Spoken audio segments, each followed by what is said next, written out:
Hey, it's Dave Gibb from CHAPS. I'm just going to add to my 101 playlist here. This is mostly designed for my team, but if anybody else gets something out of it, that's fine. We're going to talk about EVP classifications, because I've been seeing what I'm seeing is my camera's off angle. There. What I'm seeing is a lot of people that still kind of classify EVPs, make cases based off of things like that. I drop my cell phone in the background. Natural thing, it could happen a lot during an investigation.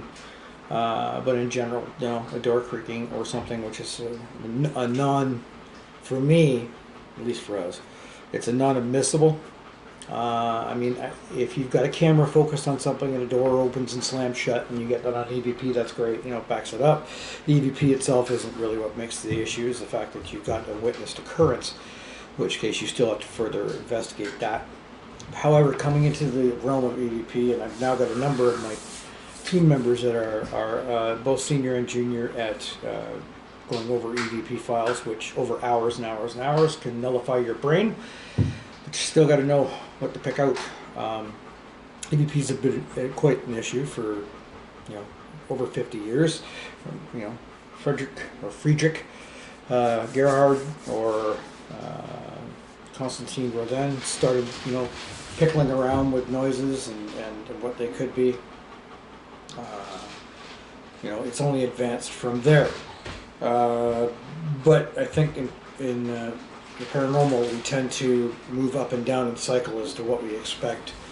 Each generation seems to lower their benchmark for what it means to have something of under a certain level of research. So I am damned if I can remember what the actual technical name is of the scale. I know it's used used reversibly, because you've generally got a 6-level scale, right? 1, 2, 3, 4, 5, 6. A, B, C, D, E, F. Mind you, if you've got a EVP that classifies as a 6F, then really you don't have anything that you can perform. Our team generally focuses on 1, 2, 3, A, B, C. For us, we use the numbered letter system as its intensity, like its actual clarity, its intensity, and what it is of, and in declining virtue. And the alphabetic is more of the context, right? So when you're listening to an EVP, and you have to, I tend to find I don't get too much into EVPs that are one word, car. Well, the problem is that something physical could create that word, but it depends how clear it is, that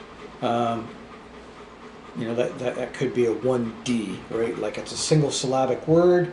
It is quite loud and clear, but it has very little context to anything, because being a single syllabic word, it's probably not going to drill into too much of what you're saying. So if you're asking a question like, are you in the room with me, or what is your name, and you hear a very clear, my name is Bruce, multisyllabic, you've done your due diligence and gone against the video and seen that it wasn't some putz in the room that said it, or something that they said sounded like it, you might have yourself a 1A EVP, right? Clear context to the question that was asked, and it's clear. Everybody can hear it, and there's no argument about it. Once you start getting into, I've got to amplify it a little bit, you might end up with a 2A, right? I got to work with it a bit, but it is, blah, blah, blah.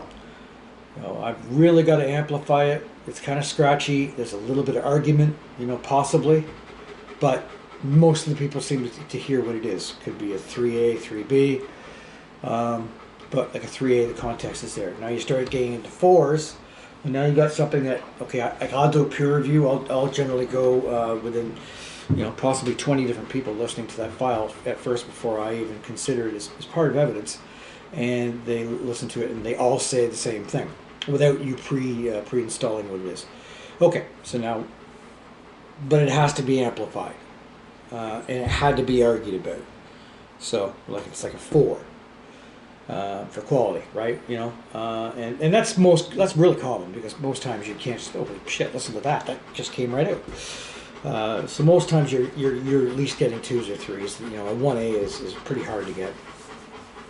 And then, you know, you'll get like a very, very clear multisyllabic statement, you know, which is like, you know, house lights.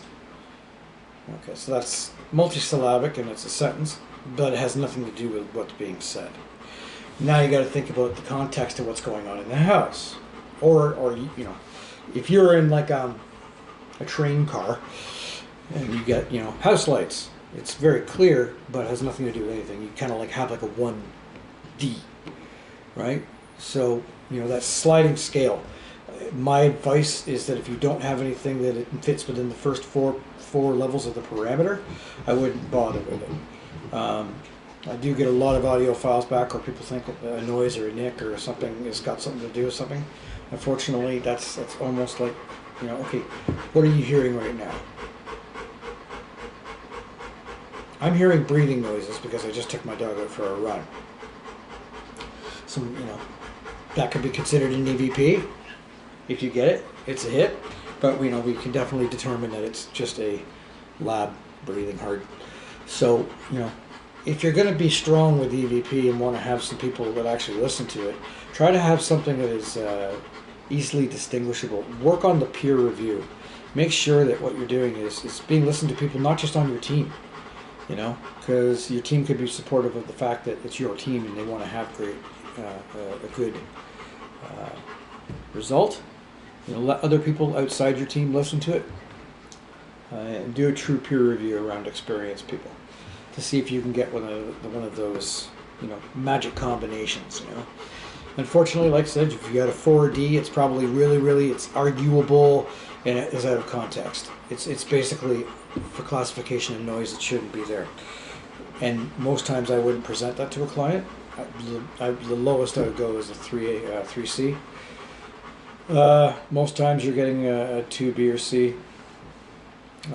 But, you know, EVP classifications is good, and it really cleans out about half the teams that are out there right now and what they're presenting. So I hope that made some sense to you and about the quality of what you're presenting, but it only keeps the integrity to your case and to your team as to what it has capabilities of doing. So, okay, Dave from CHAPS.